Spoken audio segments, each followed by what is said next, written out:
So now as we are back in the normal form जो कि हमारे पास बिल्कुल स्टार्ट में था, अब हम इस पे यूज़ करेंगे फॉर्मिक और EF. So in order to do that हमें ये बात पहले से पता है कि कोई भी हम लाइब्रेरी जब यूज़ करते हैं तो उससे पहले npm से इंस्टॉल करते हैं, इंस्टॉल करने के बाद उस पर हम गो अहेड करते हैं। सो फॉर्मिक को यूज़ करने के भी दो तरीके हैं, जो सिंपल तरीका है मैं वो बताऊंगा, बाकी ऑब्वियसली अगला मतलब दोनों तरीकों में से जो भी आपको इजी लगता है, कन्वीनियंट लगता है, आप उसके साथ जा सकते हैं।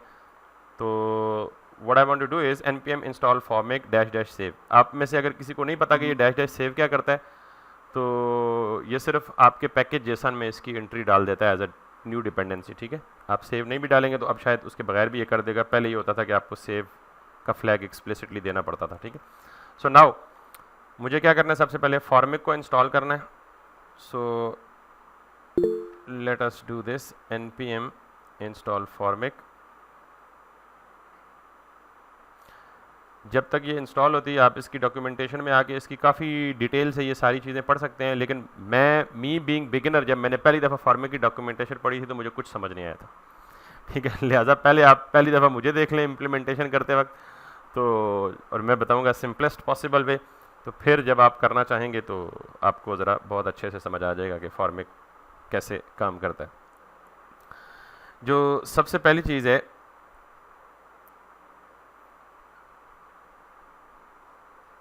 फॉर्मिक की, वो हमें इसकी एक हुक यूज़ करनी है। अब हुक्स का तो सबको अंदाज़ा है कि हुक्स क्या होती हैं। Hooks is a special kind of a function, और हमने देखा कि कुछ हुक्स हैं जो रिएक्ट में बिल्ट इन होती हैं और हुक्स यूज़ से स्टार्ट होती हैं। कुछ हुक्स हैं जो रिएक्ट राउटर डॉम के साथ आई थी, हमने इस्तेमाल की थी, और अब चूँकि हम ये फॉर्मिक को इस्तेमाल करने जा रहे हैं तो अब जो कुछ हुक्स हैं वो बेसिकली हमें क्या मिलेगी, फॉर्मिक देगा हम, जो इसको हम बतौर लाइब्रेरी इस्तेमाल कर रहे हैं। ठीक है, तो जब मैंने यहाँ पे फॉर्मिक को इंस्टॉल कर लिया तो सिंपली अपने जिस भी कंपोनेंट में मेरा फॉर्म मौजूद है उस कंपोनेंट में आप आएँ और आप यूज़ फॉर्मिक की एक हुक है, फॉर्मिक की लाइब्रेरी जो हमें देती है, आप उसको यूज़ कर लें। यूज़ फॉर्मिक मैंने किया, उसने import use formic from formic जैसे हम नॉर्मली करते हैं, ये इंपोर्ट कर ली।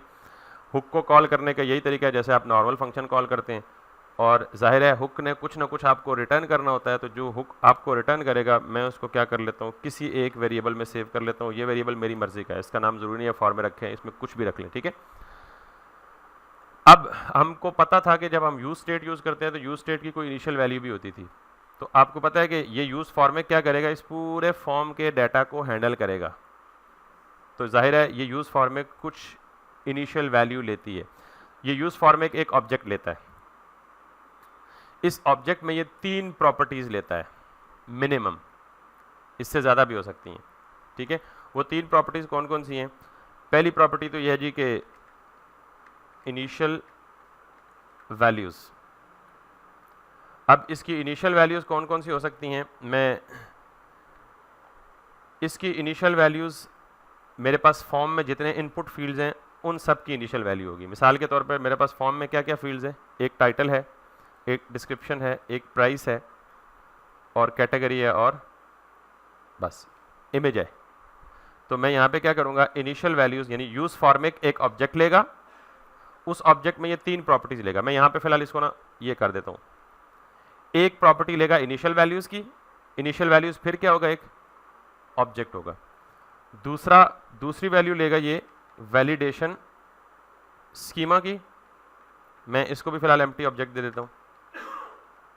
और तीसरी वैल्यू लेगा ये ऑन सबमिट के फंक्शन की, जो कि ये फंक्शन है। तो आपको पता है कि ऑब्जेक्ट के अंदर जब फंक्शन लिखा जाए तो वो कॉल बैक की सूरत में या एनोनिमस फंक्शन की सूरत में लिखा जाता है। तो मैं यहाँ पे एक फैट एरो फंक्शन दे देता हूँ इसको, ये। तो बेसिकली मैंने यूज़ फॉर्मिक का हुक इस्तेमाल किया, और यूज़ फॉर्मिक 3 यानी यूज़ फॉर्मिक एक ऑब्जेक्ट लेता है, उस ऑब्जेक्ट में मिनिमम 3 प्रॉपर्टीज़ होती हैं, एक इनिशियल वैल्यूज़ की प्रॉपर्टी, दूसरी वैलिडेशन स्कीमा की प्रॉपर्टी, और तीसरी क्या है, ऑन सबमिट की प्रॉपर्टी। अच्छा, ये जो इनिशियल स्कीमा लेता है ये भी क्या होता है, एक ऑब्जेक्ट होता है। and this object consists of all the initial states of your input fields. मिसाल के तौर पे अगर मैं यहाँ इस ऑब्जेक्ट के अंदर जाऊँ तो मैं ये कह सकता हूँ इनिशियली टाइटल क्या होगा, इनिशियल वैल्यू एम्प्टी स्ट्रिंग होगी ना जब तक यूज़र ने कुछ एंटर नहीं किया। फिर मैं यहाँ पे जाके डिस्क्रिप्शन की इनिशियल वैल्यू क्या होगी, एम्प्टी स्ट्रिंग होगी। हाँ, कंसिस्टेंसी के लिए एक चीज़ को मेक श्योर कीजिएगा, जो आपने फॉर्म की फील्ड्स को नाम दिया हुआ है कोशिश करें कि ये नाम उससे क्या हो, मैच हो। ये डिफरेंट भी हो सकते हैं लेकिन कंसिस्टेंसी पर्पसेस के लिए आपने सेम रखनी है, ठीक है। तीसरी फील्ड का नाम मेरे पास क्या है, प्राइस है। तो प्राइस की इनिशियल वैल्यू क्या है, जो भी आप कहना चाहें, ठीक है, नल कहना चाहें या अनडिफाइंड कहना चाहें, अनडिफाइंड कह दें, अभी तक असाइन ही नहीं है, ठीक है। उसके बाद क्या है जी आपका इमेज है, तो इमेज की भी इनिशियल स्ट्रिंग है क्योंकि इमेज का पाथ हम सेव करते होते हैं, ठीक है। और आखिरी चीज़ क्या है, कैटेगरी है और कैटेगरी की इनिशियल वैल्यू दिस। तो बस ये स्पेलिंग मैच कर लें एक दफ़ा कि ये हमारी सेलेक्ट बॉक्स की फील्ड है category, so it is matching. दूसरा हमारे पास ये है जी price, yes it is selected. तीसरा है डिस्क्रिप्शन, इट इज़ देयर। और चौथा है title and it is there.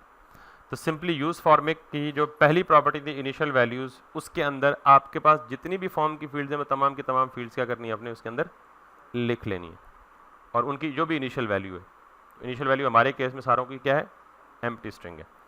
दूसरे नंबर पे आपने यहाँ पे देना है वैलिडेशन स्कीमा। वैलिडेशन स्कीमा में थोड़ी देर बाद आता हूँ। वैलिडेशन लफ्ज़ आ गया तो आपको समझ आ जानी चाहिए कि ये क्या करेगा, ये वैलिडेशन करेगा किसकी, इन तमाम फील्ड्स की जो ऊपर मैंने दी है। अगर मैं और भी चाहिए तो और भी फील्ड इंट्रोड्यूस करूँगा। तो इसका मतलब ये है कि यहाँ इस ऑब्जेक्ट में मैं वो लॉजिक लिखूँगा जो लॉजिक क्या करेगी, इन फील्ड्स की वैलिडेशन करेगी। अब हमारा ये हेडेक नहीं है कि वैलिडेशन एक तरह की है, दो तरह की है, तीन तरह की है। हम एक स्ट्रक्चर डिफाइन कर देंगे, जितनी तरह की मर्जी वैलिडेशन हम एक फील्ड पे जाना चाहें हम सिंपल तरीके से कर सकते हैं without getting into the manual details that we have already talked about in the previous video just a moment ago. और आखिरी चीज़, यानी इस पे आता हूँ बाद में, आखिरी चीज़ हमारे पास क्या है, ऑन सबमिट। जब हम ऑन सबमिट का मतलब ये है कि इस फॉर्म के सबमिट के बटन पे क्लिक करेंगे तो ये पूरे के पूरे फॉर्म का डाटा हमें कहाँ मिल जाएगा, ऑटोमेटिकली फॉर्मेट हमें प्रोवाइड कर देगा, किसमें, ऑन सबमिट में। तो हम यहाँ पे क्या कह सकते हैं कि हम वो जो डाटा हमें मिलेगा हम उसे यहाँ रिसीव करेंगे वैल्यूज़ में, और इस केस में हम यहाँ पे क्या कर दें, लॉग कर दें, और लॉग में सिंपली हम देखते हैं कि क्या हमें ये वैल्यूज़ मिलती हैं या नहीं मिलती। Make sense? Now keeping the validation schema as it is. अभी मैं इस पर थोड़ी देर के लिए नहीं जा रहा, या इसको मैं थोड़ी देर के लिए हटा ही देता हूँ, थोड़ी देर बाद इस पर वापस आऊँगा। अभी हम सपोज के वैलिडेशन कर ही दे, मैं इसे लगा के देखता हूँ, अगर ये एरर नहीं देता तो फिर हम वैलिडेशन को, यानी ये अगर आपको फ्लो समझ आ जाए तो फिर वैलिडेशन समझना बहुत आसान है। अब एक्सक्यूज मी जी जी सर, ये फॉर्म उसके साथ कनेक्ट कैसे हुआ हमारे इस फॉर्म के साथ? अभी नहीं हुआ ना, सिर्फ ऑन सबमिट से? नहीं अभी हुआ ही नहीं। ठीक है। अभी मैं एक्सप्लेन ही ये बात करने लगा था कि अभी जी। तक जो हमने काम किया, ये फॉर्मेट कम्प्लीटली अलग है और हमारा ये जो फॉर्म है ये कम्प्लीटली क्या है, अलग है। और ये थैंकफुली बच्चे ने पहले सवाल कर लिया, हालांकि मेरा अभी एक मिनट बोलने देते तो अगला टॉपिक ये था। हमने इन दोनों चीज़ों को आपस में क्या करना है, कनेक्ट करना है, ताकि फॉर्मेट हमारे HTML के फॉर्म पे या रिएक्ट के अंदर जो हमने फॉर्म लिखा है JSX में उसके साथ क्या हो जाए, कनेक्ट हो जाए। तो वो कनेक्ट कैसे होगा, सिर्फ सबमिट पे नहीं होगा बेटा, हमने हर फील्ड को कनेक्ट करना है इसके साथ, और फिर ऑब्वियसली फॉर्म के सबमिट को भी कनेक्ट करना है। तो अगर आप समहाउ देख लें तो हमें ना यहाँ पे ये जो ऑब्जेक्ट मिलता है ना, उस पे आते हैं, पहले मुझे ये समझाने दें। यूज फॉर्मेट के हुक ने ये सारा कुछ जो लेना था ले लिया। अब ये इंपॉर्टेंट फैक्टर है कि यूज फॉर्मेट हमें रिटर्न क्या करेगा। जब हमने यूज स्टेट की हुक पढ़ी थी तो हमने कहा था कि यूज स्टेट की हुक में हम इनिशियल वैल्यू पास करेंगे और वो हमें दो चीज़ें रिटर्न करेगा, एक हमें वेरिएबल रिटर्न करेगा और एक हमें क्या करेगा, सेटर फंक्शन रिटर्न करेगा। फॉर्मेट के केस में अगर आप डॉक्यूमेंटेशन पढ़ेंगे तो फॉर्मेट हमें पूरा का पूरा ऑब्जेक्ट रिटर्न करते हैं। फॉर्मेट हमें क्या रिटर्न करते हैं, पूरा का पूरा ऑब्जेक्ट रिटर्न करता है। और इस ऑब्जेक्ट के अंदर क्या क्या चीज़ पड़ी होती है, मुझे अगर आप अलाउ करें तो मैं ऑब्जेक्ट को डीस्ट्रक्चर यहीं कर लूँ। आपको ये तो पता है ना कि ऑब्जेक्ट को डीस्ट्रक्चर किया जा सकता है। तो अगर मैं यहाँ बजाय फॉर्मेट लिखने के मैं करली ब्रैकेट लिखता हूँ तो इसका मतलब क्या हो गया, कि फॉर्मेट मुझे रिटर्न करेगा क्या, ऑब्जेक्ट, और मैं इधर ही ऑब्जेक्ट को क्या कर रहा हूं, साथ ही डीस्ट्रक्चर कर रहा हूं। अब यहां पे मुझे देगा जी, एक तो ये देगा ऑन चेंज,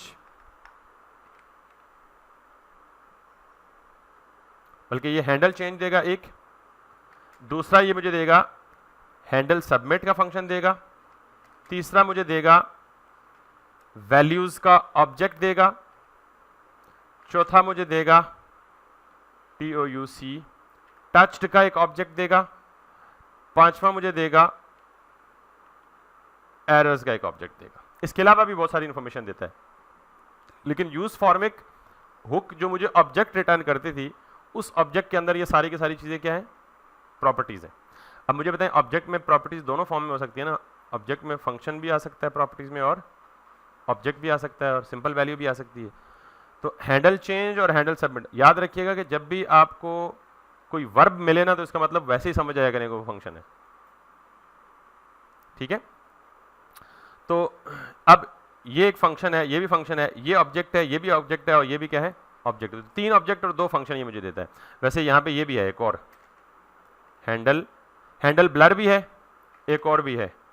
आप देख रहे हैं मुझे खुद वो हिंट दे रहा है, कुछ चीज़ें मुझे भी याद नहीं है, तो वो हैंडल रीसेट भी है। तो यानी ये सारे हमने यूज़ कर लिए हैं, हैंडल सबमिट भी है, हैंडल चेंज भी है, हैंडल ब्लर भी है, और हैंडल रीसेट भी है, ठीक है। क्योंकि जाहिर है हमें फॉर्म का एक रीसेट का बटन भी देना था, ताकि हम चाहते हैं कि उस बटन पे क्लिक करेंगे तो पूरा का पूरा फॉर्म क्या हो जाए, रीसेट भी हो जाए। हमें ब्लर को, ब्लर पता है क्या होता है आपको,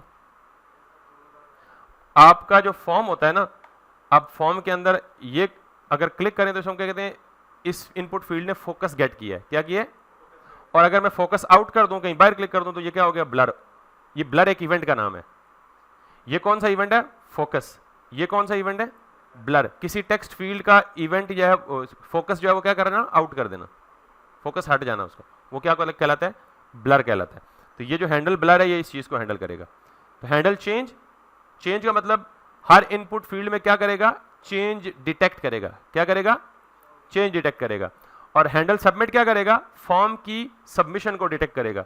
हैंडल ब्लर क्या करेगा, किसी भी इनपुट फील्ड के ब्लर को डिटेक्ट करेगा। हैंडल रीसेट क्या करेगा, फॉर्म के रीसेट बटन पे उसको डिटेक्शन करेगा। वैल्यूज क्या करेगा, पूरे फॉर्म की वैल्यूज कहां अवेलेबल हो जाएंगी, यहां अवेलेबल हो जाएंगी। टच्ड क्या करेगा, अभी नहीं पता चलेगा आपको। टच्ड का मतलब यह है कि हम ये आइडेंटिफाई करेंगे कि किसी फील्ड को यूजर ने टच किया है या नहीं टच किया, यानी हम सिर्फ एरर उसी फील्ड का दिखाएंगे जिस फील्ड को यूजर ने टच किया होगा। जिसको टच ही नहीं किया होगा तो उस पर एरर दिखाना फजूल है। तो ये टच उस चीज को हैंडल करेगा। और इस पूरे फॉर्म में जितने भी एरर्स आएंगे, वो सारे के सारे एरर्स हमें कहां मिलेंगे, कलेक्ट होकर इस एरर के ऑब्जेक्ट में। ये सारी बात समझ आ गई। Let's now connect our Formik with our form. अभी तक आपको सिर्फ और सिर्फ क्या समझाया, फॉर्मेट की हुक समझाई है एक। तो अब जरा देखें, जरा हमने ये कहा था कि जब हमने मैनुअल फॉर्म हैंडलिंग की थी तो हमने हर इनपुट की चेंज डिटेक्ट की थी ना, तो अब भी वही करेंगे। लेकिन अब बहुत सारा काम हम नहीं करेंगे, बल्कि कौन करेगा, ऑन चेंज, वही इवेंट हैंडलिंग, और इसको मैं क्या पास कर दूंगा, हैंडल चेंज। ये हैंडल चेंज किसका है, फॉर्मेट का फंक्शन है बस। Rest of the job is to be done by Formik itself. ये फील्ड फॉर्मेट के साथ कनेक्ट हो चुकी है, एक फील्ड। Got it. इसी तरह अगर मैं यहां जाऊंगा, इसको कॉपी करके सिंपली क्या कर दूंगा, इसके इनपुट में जाके इसको भी ऐसे ही कर दूंगा ऑन चेंज, इसके इनपुट में जाके इसको भी एज इट इज कर दूंगा डिस्क्रिप्शन, यस हाँ, इसको जाके इसके साथ भी ऐसे ही कर दूंगा, और दैट्स इट। Make sense.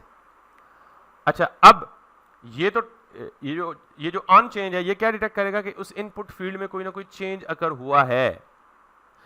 तो ये जो ब्लर है, ये भी तो हर फील्ड में ब्लर हो सकता है ना, फोकस गेट करना और फोकस आउट करना। तो हम क्या करेंगे, ब्लर को भी डिटेक्ट करेंगे। क्या करेंगे, अच्छा आपका सवाल हो सकता है जी ब्लर को क्यों डिटेक्ट करेंगे, किसी का सवाल, किसी के ज़हन में है ये ब्लर को क्यों डिटेक्ट करें। चेंज का तो पता लग गया ना, चेंज को क्यों डिटेक्ट करेंगे, क्योंकि चेंज की बेस पे जो भी यूजर इनपुट देगा वो हम गेट करना चाह रहे हैं। तो ब्लर को क्यों डिटेक्ट करेंगे, मिसाल देखें, मैं चाहता हूं मैं यहां कुछ लिखूं, 3 कैरेक्टर लिखे, और मैं इस टाइटल पे ऊपर रिस्ट्रिक्शन लगी हुई है कि मिनिमम कितने कैरेक्टर होने चाहिए, 5 होने चाहिए। मैंने 3 करके यहां से क्या कर दिया, ब्लर कर दिया। तो जो ही मैं ब्लर करूंगा फौरन उसको एरर दिखाना चाहिए, भाई इसको 5 चाहिए थे आपने 3 दिए। That's the reason we want to actually get the blur detection as well, कि जो ही उस एक पर्टिकुलर फील्ड को टच करके उससे अवे हुआ और उसमें कोई एरर आया तो फॉर्म सबमिट करने का वेट ना करे, बल्कि उधर ही एरर दिखा दे। समझ आई बात? समझ? अभी थोड़ी देर में प्रैक्टिकल समझ आएगी ज़्यादा, जब एक्चुअल काम करेगी, वर्किंग हालत में होगी। फिलहाल ये समझ लें। तो इसका मतलब है कि हमें हर एक में जाके क्या करना है, ऑन ब्लर। ये ऑन ब्लर भी जावास्क्रिप्ट में बिल्ट इन इवेंट है।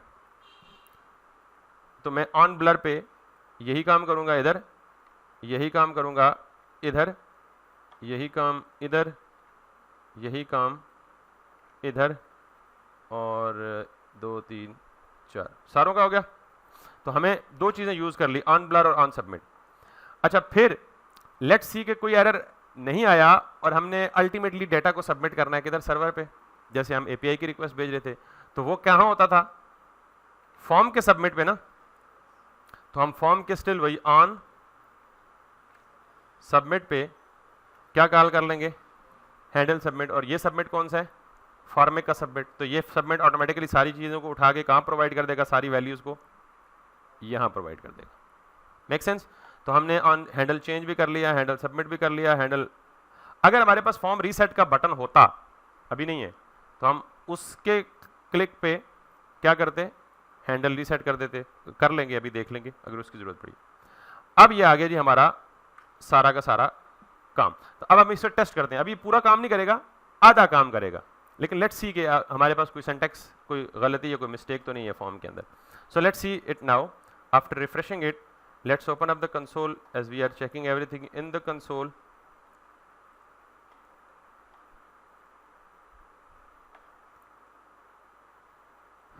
Clear up everything. और यहाँ पे सबसे पहले मैं सारा का सारा डाटा क्या देता हूँ, वैलिड देता हूँ। ये और ये। अगर मैं यहाँ पे एंटर करूँगा तो ये सारा का सारा डाटा एज इट इज़ मेरे पास यहाँ आ रहा है। तो अब आप ये देखें कि पहली बात जो मैं एक्सपेक्ट कर रहा था कि सबमिट पे इसको क्या होना चाहिए था, सर्वर पे सबमिट होना चाहिए था, मुझे मैनुअली करना पड़ रहा था ना, e.prevent default। तो इसका मतलब है वो मुझे नहीं करना पड़ा, वो सारा कुछ क्या हो रहा है, इम्प्लिसिटली हो रहा है। दूसरा बात, मैंने कोई लोकल स्टेट डिक्लेयर नहीं की, सारा कुछ कौन हैंडल कर रहा है, फॉर्म में खुद ब खुद हैंडल कर रहा है। तो आधा काम जहाँ तक मैंने किया है वहाँ तक क्या हुआ हुआ है, ठीक हुआ हुआ है। ठीक है, अब इस पूरे फॉर्म में फॉर्म हैंडलिंग तो हो गई। फॉर्म हैंडलिंग यही थी ना, फॉर्म का डाटा कैप्चर करना और उसको सबमिट के फंक्शन में अवेलेबल कर देना, हो गया। अब आएगा एरर। अब मैं कोई एरर खुद क्रिएट करता हूं। एरर हैंडलिंग अभी हमने की नहीं ना, वैलिडेशन स्कीमा हमने हटा दिया था। तो जब कोई एरर आएगा, मिसाल के तौर पर सारी फील्ड्स को खाली छोड़ता हूं और सबमिट कर देता हूं, ये मुझे क्या दे रहा है, empty object. Is this desirable कि आपका कोई फॉर्म हो और उस फॉर्म को आप बगैर वैलिडेशन के छोड़ दें, कोई भी कस्टमर आए वो जानबूझ के ये शरारतन आपकी साइट पे फॉर्म सबमिट करता रहे, तो आपके डेटाबेस में क्या जाता रहेगा, एम्प्टी रिकॉर्ड्स पे एम्प्टी रिकॉर्ड्स, एम्प्टी रिकॉर्ड्स पे एम्प्टी रिकॉर्ड जाते रहेंगे। इट्स नॉट डिजायरेबल, क्योंकि एक खास पर्टिकुलर एंड पे जाके तो आपका सर्वर भी क्रैश कर सकते हैं, भाई सारे के सारे रिकॉर्ड्स एम्प्टी बीच में जा रहे हैं, फायदा। तो इसका मतलब यह है कि अभी तक हमने यहाँ पे किसी किस्म की कोई रिस्ट्रिक्शन, कोई पाबंदी नहीं लगाई। वो कहाँ लगाएंगे, पहले बात आए, ये समझ आ गया। तो एक चीज़ ये भी समझ आ गई है कि सारा कुछ हमें कहाँ मिल रहा है, वैल्यूज़ के ऑब्जेक्ट में। कौन कलेक्ट करके दे रहा है, अच्छा ये अभी जो ये वैल्यूज और ये वैल्यूज डिफरेंट है। डोंट थिंक के दे आर सेम। क्यों भाई, ये वैल्यू तो इधर अवेलेबल ही नहीं है, बिकॉज ये तो लेफ्ट हैंड साइड पे असाइनमेंट पे है, ये तो रिटर्न्ड वैल्यू है ना। तो इसका मतलब ये है कि नाम दोनों के इत्तफाकन सेम हो गए, आप इसको वैल्स कह दें ताकि आप कंफ्यूज ना हो, यार ये वैल्यू और वो वैल्यू सेम है। यानी इस वेरिएबल को आप कुछ भी नाम दे सकते हैं। फॉर्मेट इंटरनली फॉर्म के सबमिशन पे सारी वैल्यूज उठा के इस कॉलबैक में अवेलेबल करता है, and this values has nothing to do with this value, ये कहीं और काम आएगा हमारे। ठीक, तो इस वैल्यूज में भी क्या पड़ा हुआ है, एक ऑब्जेक्ट, जिस ऑब्जेक्ट में क्या पड़ा हुआ है, ये सारी की सारी इंफॉर्मेशन।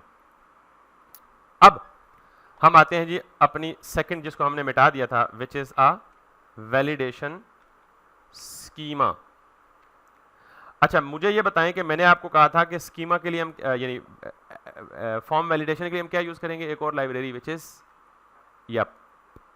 तो हम ये जो वैलिडेशन स्कीमा बनाएंगे, ये वैलिडेशन स्कीमा फॉर्मेट में नहीं बनेगा, ये वैलिडेशन स्कीमा कहां बनेगा, यप में बनेगा। So let's go and grab another library that is called as Yup. और ये आपको यहाँ वैलिडेशन के सेक्शन में मिलेगा। जब आप वैलिडेशन के सेक्शन में आएंगे तो अच्छा बाय द वे फॉर्मेट खुद भी वैलिडेशन की फैसिलिटी देता है, लेकिन दैट्स लिटिल कॉम्प्लेक्स, उसमें फिर मैनुअल स्टफ आ जाता है। तो हम मैनुअल स्टफ से तो बचना चाह रहे हैं, तो हम क्या करेंगे, वैलिडेशन स्कीमा में क्या इंस्टॉल करेंगे, npm इंस्टॉल यप। ठीक है, तो हम इसको इंस्टॉल करेंगे। मैं इस पूरी कमांड को कॉपी कर लेता हूँ और इसको कॉपी करने के बाद let me go ahead and do this. अब स्कीमा होता क्या बेसिकली, स्कीमा बेसिकली स्ट्रक्चर को कहते हैं, एक लेआउट को कहते हैं। तो हम यहाँ पे एक जनरल स्ट्रक्चर देंगे इसको कि यार आप फॉर्म में आने वाली जितनी भी वैल्यूज हैं उनको इस स्ट्रक्चर की बेस पे एवेल्युएट करो, जो इसको फुलफिल कर ले उसको पास कर दो, जो फुलफिल ना करे उसको क्या कर दो, एरर जनरेट कर दो उसका। तो ये एरर जनरेट भी खुद करेगा, ये एरर कैच भी खुद करेगा, हमें सिर्फ उसको उठा के यूज करना है अपनी जगह। ठीक है, यानी ये रोटी तोड़ के भी देगा, ये रोटी चुबा के भी देगा, हमें सिर्फ क्या करना है, निकलने वाला काम करना है उसको। ठीक है, so now let's C schema क्या है। सबसे पहली बात तो ये देखें कि आपने जब यप यूज किया तो यप को इंपोर्ट कर लें। जैसे आप किसी भी लाइब्रेरी को इंस्टॉल करते हैं तो उसे जाहिर है उसको इंपोर्ट भी करना होता है। तो ये जो सिंटैक्स है ना, इसका मतलब ये है कि इंपोर्ट स्टैटिक, स्टैटिक एक वाइल्ड कार्ड है और स्टैटिक का मतलब है एवरीथिंग, यानी इस यप की लाइब्रेरी में से सब कुछ इंपोर्ट कर लो और उसको ये एलियस दे दो। ये जो एज का कीवर्ड है ना इंपोर्ट के दौरान, इसे हम एलियस बोलते हैं। Alias is kind of a nick name. मिसाल के तौर पे किसी का नाम वकास है तो उसको निक नेम विकी विकी बोलते हैं। ठीक है, तो ये जो हमने ये कहा कि यप की लाइब्रेरी में जितना कुछ, जितने फंक्शंस, जितने वेरिएबल्स, जितने कांस्टेंट हैं, सारों को क्या कर लो, इंपोर्ट करो, स्टैटिक का मतलब ऑल, और उनको अब के बाद किससे मैं रिप्रेजेंट करूंगा, यप से। That's it. अब यहां कोई भी नाम लिख सकते हैं, वो नाम क्या बन जाएगा, एलियस बन जाएगा। सॉरी, जी बिल्कुल, हर जगह, हर इंपोर्ट में एलियस यूज हो सकता है, हर इंपोर्ट में एज करके एलियस यूज हो सकता है। चाहे वो इंपोर्ट की बात कर रहा हूं, वो चाहे जिस मर्जी, वो चाहे राउटिंग में यूज करें, चाहे जहां मर्जी यूज करें। ठीक होगी बात। तो जब भी आप कहीं ये स्टैटिक एज का कीवर्ड देखें तो इसका मतलब that's gonna be an alias. Alias is just, नहीं वो एलियस नहीं होता, that is something else. At the rate तो आप अक्सर यहां देखने को मिलेगा ना आपको, ये रिलेटिव पाथ को शो करता है, ये एलियस नहीं है। ठीक है, यहां तक क्लियर हो गया आपको। अब आपने यहां पे यप को यूज करना है, और यप को यूज करने के लिए वंस अगेन आपकी डॉक्यूमेंटेशन में ये दिया हुआ है yup dot string. Let me see, आपने yup dot object dot shape. So मैं इसी चीज को यूज कर लेता हूं ताकि मुझे सिंटैक्स में कोई मसला ना हो। ये जो मैं यहां ब्लैंक ऑब्जेक्ट दिया था ना, एम्प्टी ऑब्जेक्ट, इस एम्प्टी ऑब्जेक्ट की जगह आप क्या देंगे, Yup which is the library, उसके अंदर एक फंक्शन है ऑब्जेक्ट का और उसके अंदर एक और फंक्शन है क्या, शेप का। क्लियर। तो ये सारी की सारी चीज मुझे कहां से मिली है, डॉक्यूमेंटेशन से। ये जो शेप का ऑब्जेक्ट है ना, ये फिर एक ऑब्जेक्ट बतौर पैरामीटर लेता है, और इस ऑब्जेक्ट में हम क्या देंगे, इस ऑब्जेक्ट में हम हर फील्ड का कोई ना कोई रूल देंगे। अगर आप इससे कंफ्यूज होते हैं तो मैं दोबारा लिख लेता हूं, टाइटल। अब ये जो टाइटल है इस पे कौन कौन सा रूल लगाना है, सबसे पहले कि ये टाइटल खाली ना हो, टाइटल में कुछ ना कुछ फील्ड, कुछ ना कुछ वैल्यू क्या होनी चाहिए, एंटर होनी चाहिए। तो दोबारा आप यहां जाएं और ये देखें, इट्स सेइंग के जी सबसे पहले यप डॉट स्ट्रिंग। इसका मतलब ये जो टाइटल है ये सिर्फ क्या होना चाहिए, स्ट्रिंग होना चाहिए। इसके साथ आपको पता है मेथड चेनिंग का, तो आपको पता है ना, जब डॉट देन डॉट चेनिंग में मल्टीपल फंक्शंस को आप चेन कर सकते हैं। फिर मैं कहता हूं जी डॉट मिन। डॉट मिन का मतलब ये है कि मिनिमम स्ट्रिंग कितनी होनी चाहिए, मैं कहता हूं जी मिनिमम 5 कैरेक्टर्स होने चाहिए। अगर ये 5 कैरेक्टर्स ना हो तो एरर जनरेट करो, और एरर क्या दो, सेकंड पैरामीटर में please provide at least 5 characters. तो टाइटल की फील्ड में मैंने कितनी चीजें चेक की हैं? पहली बात ये स्ट्रिंग होना चाहिए, दूसरी बात मिनिमम, मिन का मतलब मिनिमम स्ट्रिंग में कितने कैरेक्टर्स होने चाहिए? 5, और अगर 5 ना हो तो एरर क्या होना चाहिए? फिर डॉट मैक्स, ये स्कीमा है बेसिकली। ये मैं क्या बना रहा हूं? स्कीमा, एक जनरल स्ट्रक्चर बता रहा हूं हर फील्ड के लिए कि इस फील्ड पे ये रूल फिट करो, इस फील्ड पे ये रूल फिट करो, इस फील्ड पे ये रूल फिट करो। तो मैंने कहा जी मैक्स कितना होना चाहिए? Title should not exceed 20 lines, sorry 20 characters. अगर ये 20 कैरेक्टर एक्सीड करे, ओनली 20 आर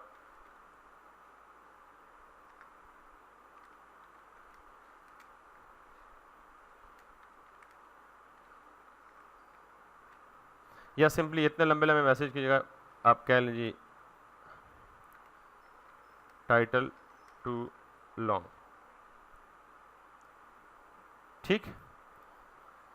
फिर मजीद देख लें आप, बहुत सारे हो सकते हैं। और ये उसके बाद क्या है जी? रिक्वायर्ड है, यानी ये खाली भी ना रहने दे। और अगर खाली हो तो क्या मैसेज दे?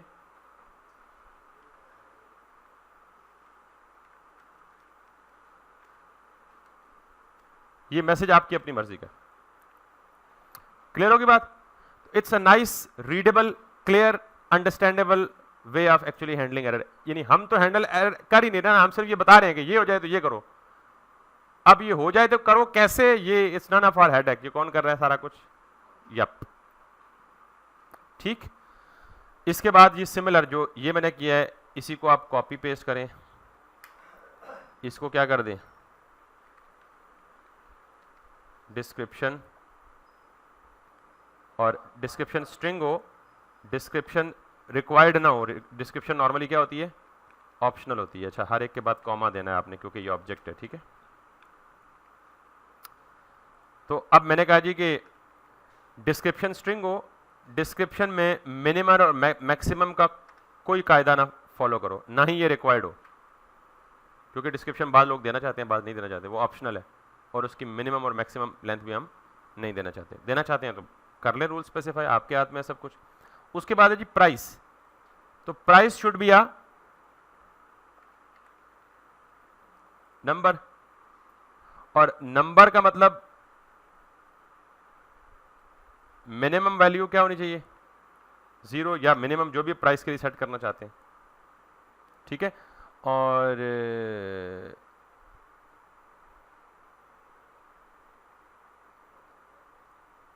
ये जो रूल्स है जो मैं यहां से देख रहा हूं, यहां तो बड़े लिमिटेड सेट ऑफ रूल्स हैं, 2-3 है, एक मिन है, एक मैक्स है, एक स्ट्रिंग है, एक रिक्वायर्ड है। तो यप के कंप्लीट रूल्स कहां पे मिलेंगे मुझे? जहां मुझे कोई स्ट्रिंग पैटर्न मैच करवाना हो, CNIC मैच करवाना हो, वैलिड फोन नंबर मैच करवाना हो, सोशल सिक्योरिटी नंबर मैच करवाना हो, valid email, valid password, password की स्ट्रेंथ चेक करनी हो, पासवर्ड में लोअर कैरेक्टर भी होने चाहिए, अपर कैरेक्टर भी होने चाहिए, at least 1 lower character. Password strength का अंदाजा है ना कैसे चेक होती है, वो सारी चेक करवानी हो, तो वो सारे रूल्स कहाँ मिलेंगे? यहाँ तो नहीं मिल रहे। तो उसके लिए आप सिंपली अलग जाएं गूगल पे, यप वैलिडेशन रूल्स, ये आपको ये सारे के सारे रूल्स बताएगा कौन कौन से रूल्स आप लिख सकते हैं। ये एक प्रोबेबली इसकी गिटहब की रिपो है। यहाँ आप जाएंगे ना थोड़ा सा बॉटम पे, तो ये आपको सारे रूल्स बताएगा स्कीमा पे। अगर मैं यहाँ पे आऊँ थोड़ा सा मजीद, ये देखें, ये सारे के सारे किसके हैं? स्ट्रिंग के रूल्स हैं। जैसे स्ट्रिंग रिक्वायर्ड, स्ट्रिंग की length, minimum, maximum, matches, email, URL, UUID, ensure, trim, lower case, upper case. फिर ये किसके लिए है? नंबर के लिए। नंबर के लिए भी मिन है, मैक्स है, लेस देन है, मोर देन है, पॉजिटिव है, नेगेटिव है, इंटीजर है, ट्रंकेट है, राउंड है। डेट के लिए मिनिमम डेट, मैक्सिमम डेट। अरे के लिए ये सारे, ऑब्जेक्ट के लिए ये सारे। तो ये सारे के सारे रूल्स किसके हैं? यप के लिए। जो आप यहाँ से देख के वहाँ पे अप्लाई कर सकते हैं। खैर हम बेसिक कंप्लीट कर लें सेटअप, फिर हम रूल्स को चेंज भी करेंगे और वेरिएशन भी देंगे उनको, ठीक है। सो हमने देखा कि नंबर के साथ भी मिन यूज़ हो सकता है। कैसे देखा कि यहाँ पे अगर आप आएँ और यहाँ पे ये स्कीमा है, ये मिक्स्ड है, ये स्ट्रिंग और ये नंबर है, तो नंबर के साथ ये देखें मिन यूज़ हो सकता है। मिन में लिमिट क्या, लिमिट का मतलब एक नंबर दें और यहाँ पे सेकंड पैरामीटर में क्या दें, एक स्ट्रिंग दें या मैसेज दें। तो हम इसका मतलब we are doing the same. Minimum ने कहा जी कि मिनिमम नंबर प्राइस के लिए क्या होना चाहिए, 10। फॉर एग्जांपल आपके स्टोर में ये रिस्ट्रिक्शन है कि आपका कोई प्रोडक्ट ऐसा नहीं होगा जिसकी प्राइस $10 या 10 रुपये से कम होगी। तो और मैक्सिमम ऐसा भी नहीं है, आपको पहले से लिमिट पता है कि आपके स्टोर में आने वाले प्रोडक्ट्स की मैक्सिमम प्राइस क्या है, 1000 है, इससे ऊपर किसी की नहीं हो सकती। तो आप ये लगा लें, अगर नहीं है तो चेंज कर लें अपनी मर्जी से, ठीक है। तो अब ये प्लीज प्रोवाइड अ 5 कैरेक्टर्स का मतलब क्या है, please provide value greater than 10 और इनवैलिड प्राइस, ठीक है। और ये required price can not be empty. Making sense. इसी तरह let's see for an image, तो हम इमेज को अभी इमेज का जिक्र नहीं कर रहे, खैर चलें इस पर लगा दें और इस पर सिर्फ क्या कर लें, इसको भी स्ट्रिंग कर दें और इसको भी ऑप्शनल छोड़ दें। इमेज बाज़ बंदे देना चाहते हैं, बाज़ कहते हैं जी बाद में इमेज अपलोड करेंगे या whatsoever their preferences. Category string है, इसको भी, अब रूल्स आपको पता है कहाँ से देख के बताने हैं तो आप खुद लगा लें सारे के सारे रूल्स। तो ये जो ऑब्जेक्ट हमारा बना है, यप ऑब्जेक्ट डॉट शेप, और इसके अंदर ये सारा का सारा ऑब्जेक्ट, इसमें हमने क्या स्पेसिफाई किया है, स्कीमा। इसको क्या बोलते हैं, वैलिडेशन स्कीमा। वैलिडेशन स्कीमा में हमने क्या किया है, हर फील्ड के अगेंस्ट एक स्ट्रक्चर डिफाइन कर दिया है कि इस फील्ड को इस स्ट्रक्चर के अगेंस्ट वैलिडेट करो। वैलिडेट करेगा कौन, वो खुद, ठीक। अब सर प्राइस वाला रह गया, प्राइस वाला रह गया, yes you are right, price वाला रह गया। अभी दिया तो था हमने प्राइस वाला, उसी को शायद हमने ओवरराइट कर जी दिया। सर वो आपने डिलीट कर दिया जी। और सर मीटिंग भी एंड हो जाएगी 3-4 मिनट तक। ओके मीटिंग मैं करता हूँ, मैं बस फिनिश करता हूँ इसको, आखिरी चीज़ बता के, बिकॉज आई बिलीव नहीं तो लिंक, सॉरी चले मैं लिंक रीशेयर कर दूँगा। जस्ट एक टेक्स्ट मैसेज ड्रॉप कर दीजिएगा ताकि मुझे हिंट मिल जाए तो मैं रीशेयर कर दूंगा। मैं कहता हूँ इसको कंप्लीट कर ही लें आज, 5-7 मिनट और लगेंगे। I will be resharing this link anyways. तो अब 2 काम है, हम फॉर्म सबमिट कर रहे हैं, फॉर्म सबमिशन पे या तो एरर आएगा या सक्सेसफुली फॉर्म सबमिट हो जाएगा।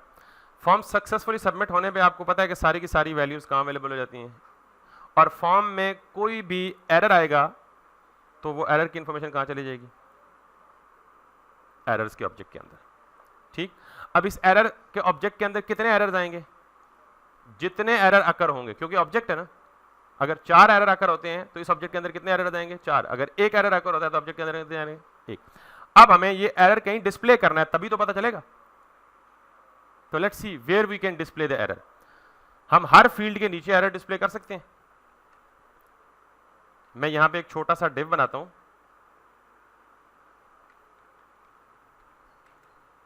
और इस डिव के अंदर मैं क्या करता हूं, एरर्स में हमें क्या मिल रहा है, सारे एरर्स ना, लेकिन इस पर्टिकुलर फील्ड का एरर जो है, मुझे सिर्फ इसका एरर इधर शो करना है ना, तो इस पर्टिकुलर फील्ड का नाम क्या है, एरर्स डॉट टाइटल। एरर्स मुझे इस एरर के ऑब्जेक्ट में मिलेंगे, इसमें सारे एरर्स पड़े होंगे, तो मैं इस फील्ड का एरर सिर्फ इसके नीचे शो करूंगा। अगर कोई आया, नहीं आया तो खाली हो जाएगा। और जाहिर है ये एरर है तो एरर शुड बी रेड। तो मैं इसको एक स्टाइल दे देता हूं, style equals to colour is going to be the red. Making sense. Now let's see. अब अगर मैं यहां पे आता हूं, सिर्फ एक को मैंने एरर दिया या एरर हैंडलिंग दी, तो अगर कोई एरर नहीं तो वेल एंड गुड, लेकिन मैं सबमिट करने लगा हूं, if there is an error, तो यहां क्या आ गया, title can not be empty. और ये एरर कहां से आया, title can not be empty. Can you see this, this is set by myself inside the validation, title can not be empty. और अभी ये कब आया, सबमिट पे आया। ये सबमिट पे आया ना, तो अब मैं यहाँ जाऊँगा, मैंने इसको टच कर दिया, इसको हम क्या कहते हैं टच करना, यानी जब मैं उस पर फोकस गेट कर लूँ। अब मैं इसे अवे क्लिक करूँगा तो वो क्या हो गया, ब्लर हो गया। अब अज्यूम करेंगे अगर मैनुअली ये काम करते तो ये सारा कुछ हमें क्या करना पड़ता, लॉजिक्स खुद लिखनी पड़ती। तो अब अगर मैं वापस यहाँ आऊँगा तो उस एरर को वापस गायब भी होना चाहिए ना, क्योंकि जब वापस मैंने फोकस गेट कर लिया तो मतलब somebody came back to enter something, the error should have been gone but it's not going away because अभी हमारी लॉजिक पूरी नहीं हुई। समझ आ गया कि we are able to see the error, लेकिन अगर हम बाकी किसी पे जाएं तो इस पे एरर नहीं देख रहे। क्यों? एरर क्रिएट हो रहा है लेकिन हम उस एरर को कहीं डिस्प्ले नहीं कर रहे। So let's do that quickly for everything, for all the fields that we have in our form. So मैं इसी को कॉपी करूंगा और इसको टेक्स्ट एरिया के नीचे भी लिख दूंगा, और जाहिर है यहाँ पे क्या आएगा, कंसिस्टेंसी के लिए अब आपको पता लग रहा होगा कि मैंने नाम क्यों सेम दिए थे।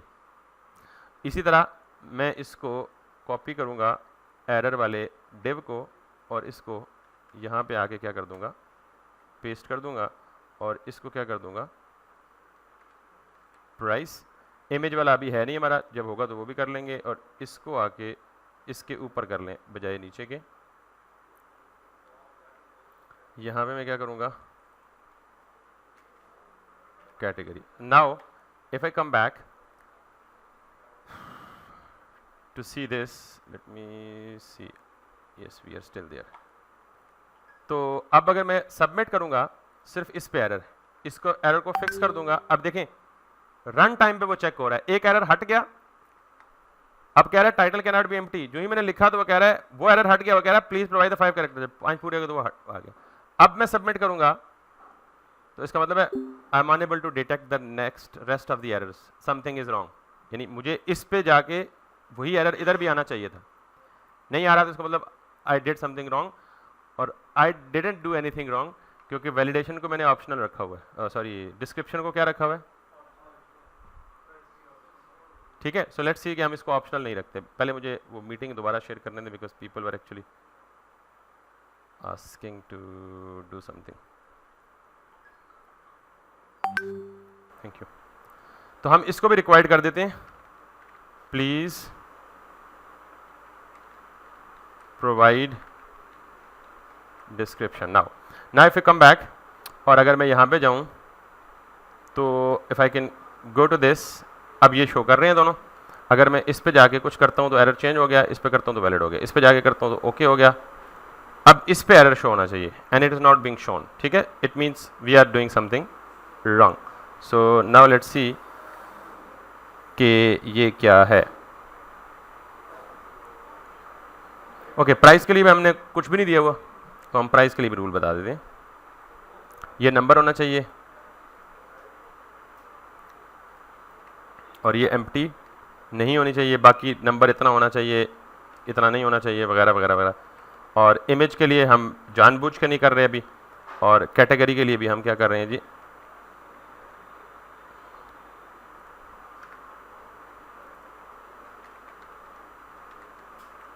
now if you go back and hit it, it will show error for every field। इधर हम जाएंगे ये हो गया, इधर हम जाएंगे ये भी हट गया, इधर हम जाएंगे ये भी हट गया, इधर हम जाएंगे तो ये भी हट गया। अब ये नहीं हट रहा, ठीक है, इसके साथ हम देखते हैं क्या करना है। उसकी वजह मुझे पता है, आपको नहीं पता। तो जब हमने ज्वेलरी दी है ना ऑप्शन, तो इसके एक वैल्यू एट्रीब्यूट होता है, ठीक है। तो ये वैल्यू एट्रीब्यूट ज्वेलरी के लिए भी JEWELERY या ARY जो कुछ भी है। So now it should go away. So Formik wise now we are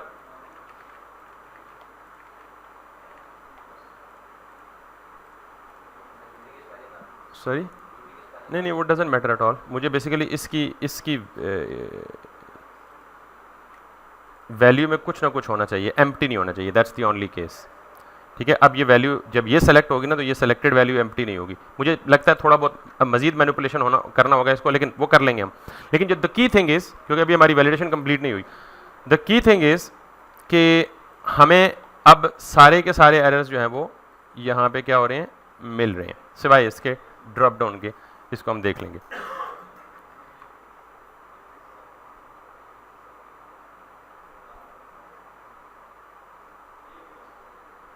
okay, यहां तक क्लियर हो गया सिवाय ड्रॉप डाउन और इमेज के। अब हमें करना यह है कि मैं ये चाहता हूं कि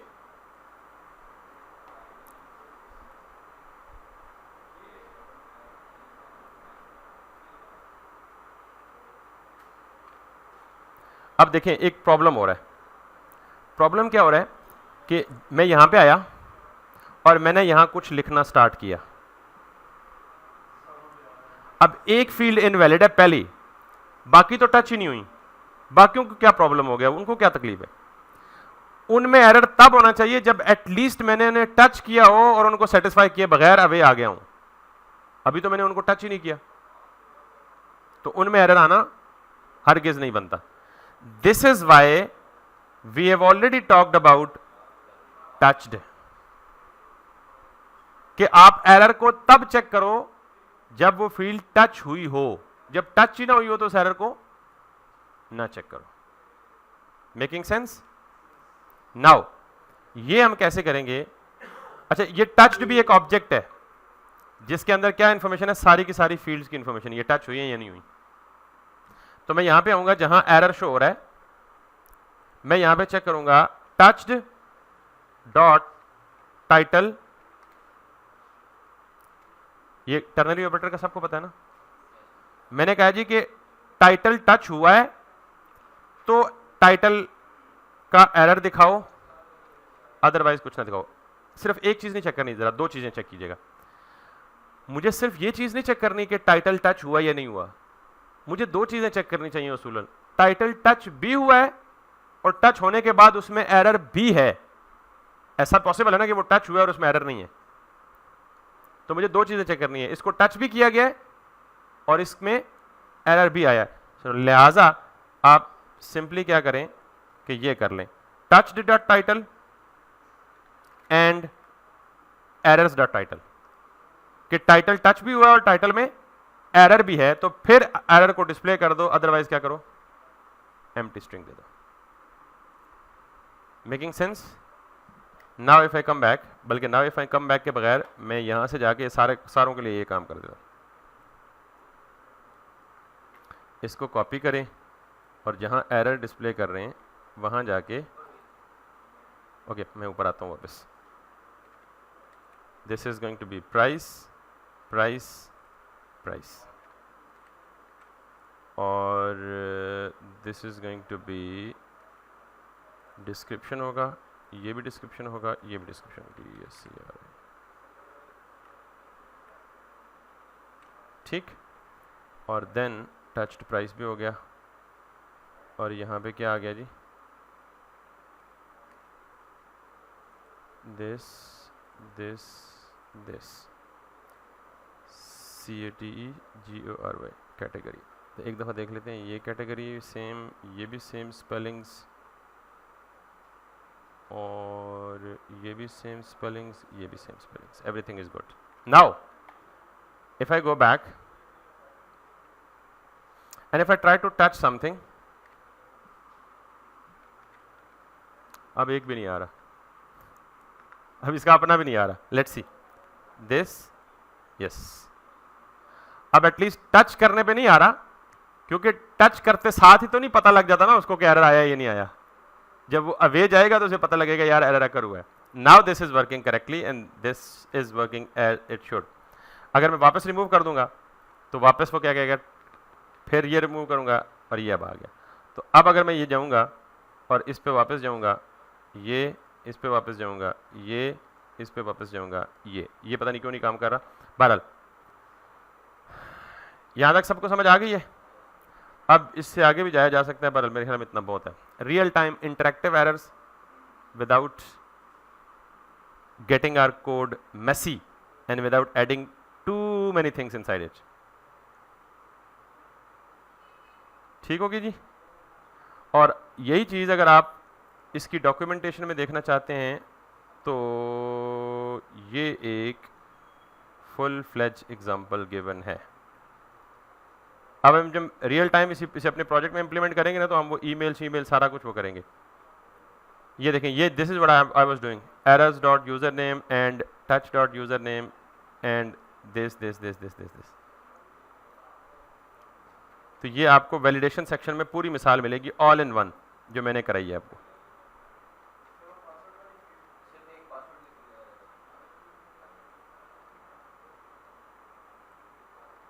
हाँ जी, क्या बता दूं? पासवर्ड में क्या जिन रखा हुआ है? आप यहाँ पासवर्ड की फील्ड लिखें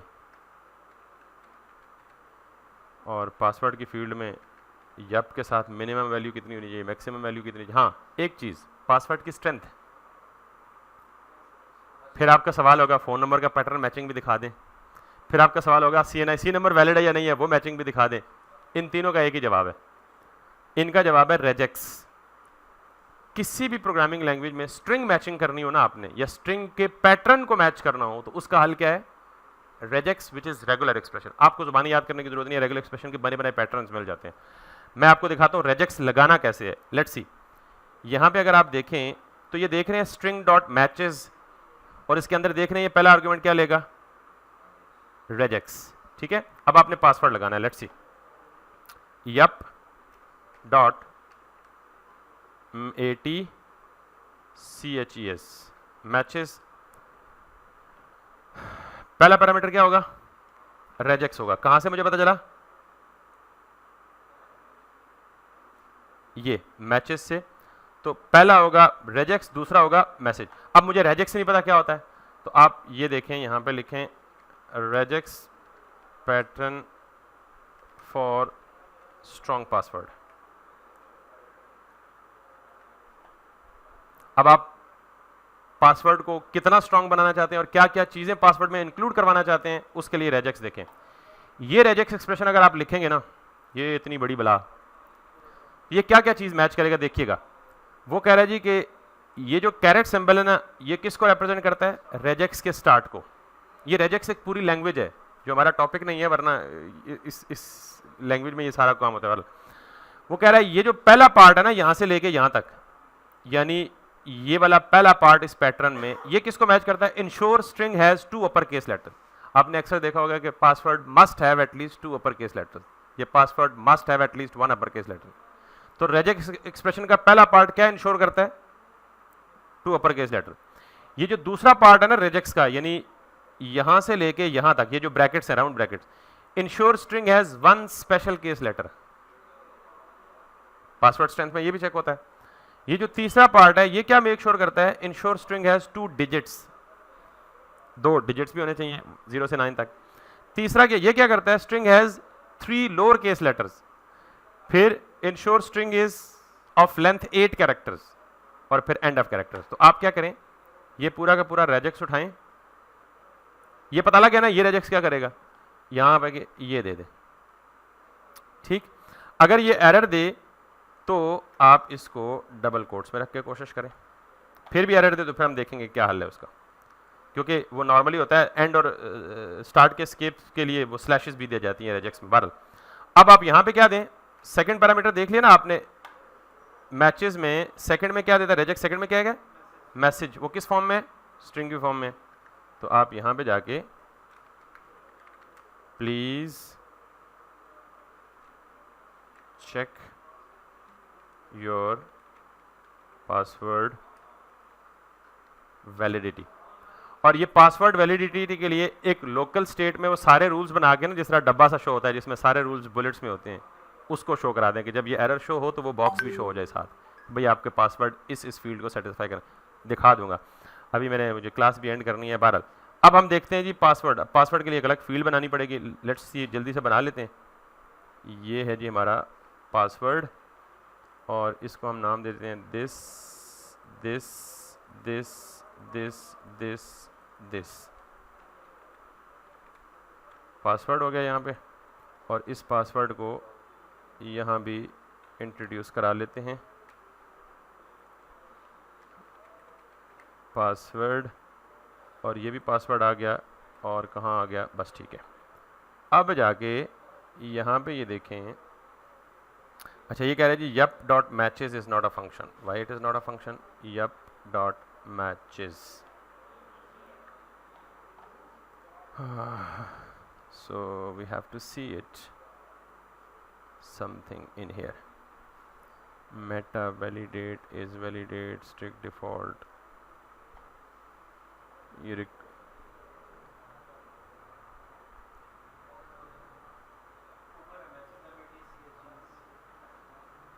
ठीक ही तो दे रहे हैं। ओके अभी हमारे पास टाइम नहीं है, हम जल्दी से यहाँ से देख लेते हैं। मैचेस इन यप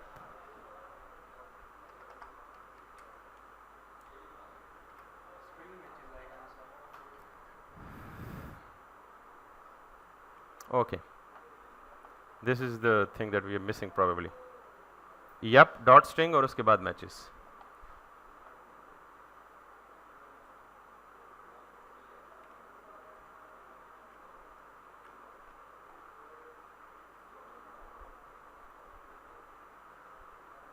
ठीक है सो नाउ लेट अस सी। अच्छा पासवर्ड को कहीं डिस्प्ले भी कराया हमने, पासवर्ड के मैसेज को?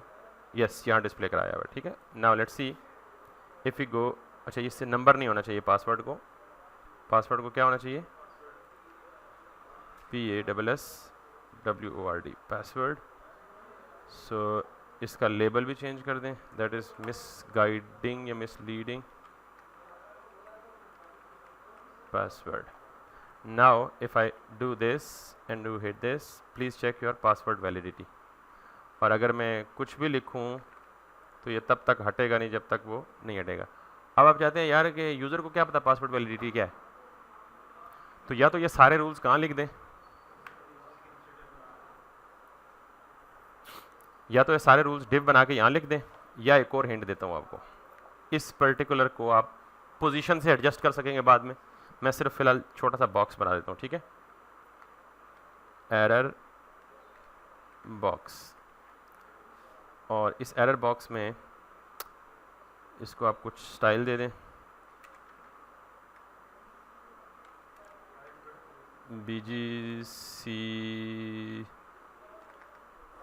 BACK background color is going to be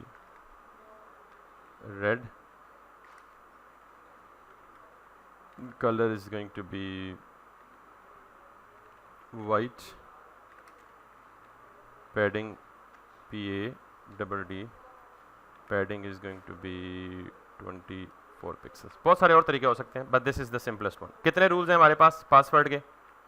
हमने यहाँ देख लिए हमारे जो रिजेक्ट पैटर्न यूज़ किया है, 1 2 3 4 5 रूल्स हैं।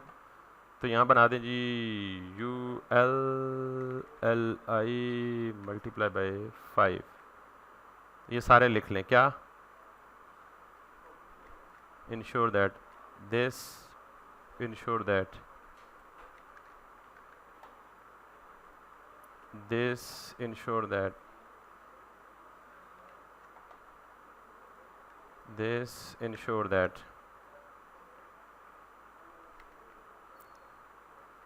this, and ensure that। ये मेरे जहन में अभी ये तरीका आ रहा है, आपको किससे अच्छा तरीका आता है आप उस तरह से कर लें।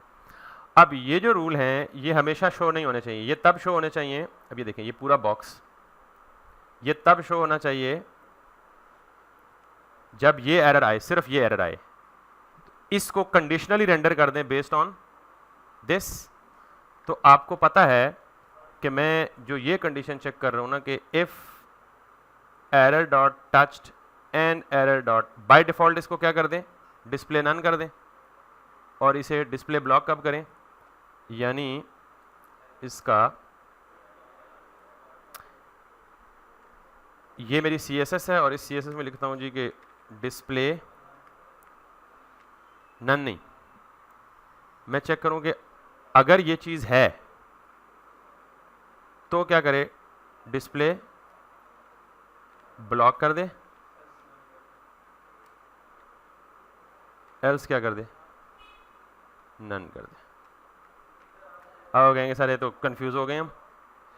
ठीक है तो मैंने कहा जी कि CSS की बाकी सारी प्रॉपर्टी तो लिख लें, लेकिन डिस्प्ले की प्रॉपर्टी को डायनामिक कर लें कि अगर पासवर्ड को टच किया गया है और टच होने के बाद पासवर्ड में एरर है तो फिर क्या कर दो, ब्लॉक कर दो, यानी वो पूरा बक्सा दिखा दो कि ये पासवर्ड की शराइतें पूरी हों। अदरवाइज क्या कर दो, नन कर दो। Let's see if it's running और नॉट। नॉर्मली वो शो नहीं हो रहा, ठीक है अभी भी वो शो नहीं हो रहा पासवर्ड, क्योंकि उसे टच नहीं किया गया। ठीक है, now let's see if we touch this and it does have error, और अब जान नहीं छोड़ेगा तब तक जब तक ये सारे रूल्स फॉलो नहीं करेंगे आप। ठीक है, इसका मतलब ये कि सारा कुछ रिलाय नहीं करना, थोड़ा सा अपने जहन से भी सोचना है कि जी सब कुछ वो करके देगा। समझ आ गई बात? So this was I think a comprehensive guide on